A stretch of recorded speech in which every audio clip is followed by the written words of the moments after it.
Good morning children, welcome to my YouTube channel. Okay, పిల్లలకు దసరా సెలవులు ఇచ్చారు. బడి అంతా కోలాహలంగా ఉంది. ఇంతలో కవిత టీచర్ అక్కడికి వచ్చింది. ఏంటి, మనం దసరా సీజన్లో దసరా హాలిడేస్ ఇస్తారు కదా మనకి, అలా హాలిడేస్ ఇచ్చారంట. పిల్లలందరూ చాలా హ్యాపీగా ఎంజాయ్ చేస్తున్నారు. అప్పుడే కవిత మేడం అక్కడికి వచ్చారంట. పిల్లలు, నమస్కారం టీచర్. టీచర్, నమస్కారం పిల్లలు, రేపటి నుండి దసరా సెలవులు కదా, ఎవరెవరు ఎక్కడెక్కడికి వెళ్తున్నారు? రమణ, సెలవుల్లో నేను మా అమ్మమ్మ వాళ్ళ ఊరికి పోతా టీచర్. దివ్య, మేము మా మామయ్య ఊరికి పోతాం టీచర్.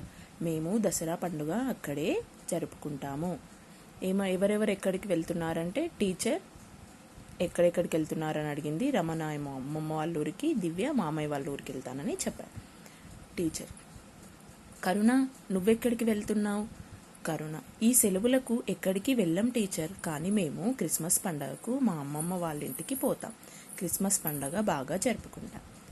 ఏంటట, ఈ సెలవులకు ఆమె ఎక్కడికి వెళ్ళదంట, కానీ క్రిస్మస్ పండగకు మాత్రం వాళ్ళ అమ్మమ్మ వాళ్ళ ఇంటికి వెళ్ళి క్రిస్మస్ పండగ జరుపుకుంటుందంట. టీచర్, పిల్లలు చూసారా మనకి ఎన్ని పండుగలు ఉన్నాయో? పిల్లలు, పండుగల గురించి చెప్పండి టీచర్.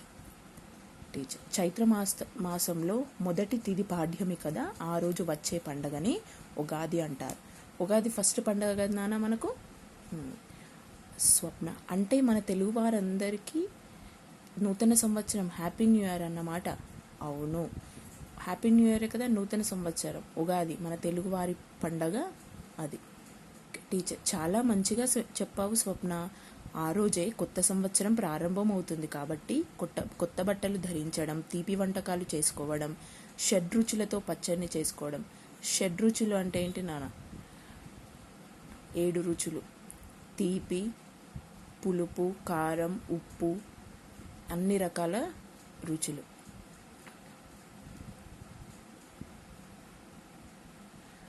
రాబోయే ఏడాదంతా ఎట్లా ఉంటుందో తెలుసుకోవడానికి పంచాంగ శ్రవణం మొదలైనవి జరుపుకుంటాం.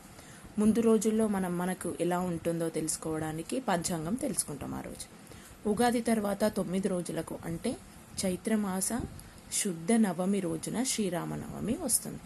ఉగాది ఫస్ట్ కదా నాన్న, ఉగాది ఫస్ట్ రోజు మొదటి. తర్వాత శ్రీరామనవమి ఎప్పుడు? నవమి, అంటే 9 రోజులకు శ్రీరామనవమి జరుపుకుంటాం. ఇది శ్రీరాముని జన్మదినం. ఈ రోజున సీతారాముల కళ్యాణం చేసే సాంప్రదాయం ఉంది. ఏంటి ఆ రోజు? శ్రీరాముని పుట్టినరోజు అంట. ఆ రోజు ఏం చేస్తాం? సీతారాముల కళ్యాణం చేసి జరుపుకుంటాం. దివ్య, టీచర్ దసరా పండుగ గురించి కూడా చెప్పండి. టీచర్, అశ్వయుజ మాసం శుద్ధ దశమి రోజున దసరా పండుగ జరుపుకుంటాం. రాముడు రావణాసురుని సంహరించింది ఈ రోజే. సంహరించడం అంటే చంపడం నాన్న, ఓకేనా? రాముడు రావణాసురుని చంపేస్తాడు కదా, ఆ రోజే. ఏ రోజు? దసరా రోజే. మహాభారతంలో పాండవులు జమ్మి చెట్టు మీద దాచిపెట్టిన ఆయుధాలు తీసింది కూడా ఈ రోజే. మహాభారతంలో ఏం చేశారు పాండవులు? ఆయుధాలన్నీ జమ్మి చెట్టు పైన దాచిపెట్టారు. ఆ రోజే ఆ ఆయుధాలన్నీ తీశారనమాట. అందుకే ఈ రోజును విజయదశమిగా పిలుస్తాం. దసరా పండుగ నాడు పాలపిట్టను చూస్తాం, జమ్మి చెట్టుకు పూజ చేస్తాం. మనం జమ్మి చెట్టుకు పూజ చేస్తాం కదా నాన్న సాయంత్రం. పాలపిట్టను కూడా ఆ రోజు చూస్తాం.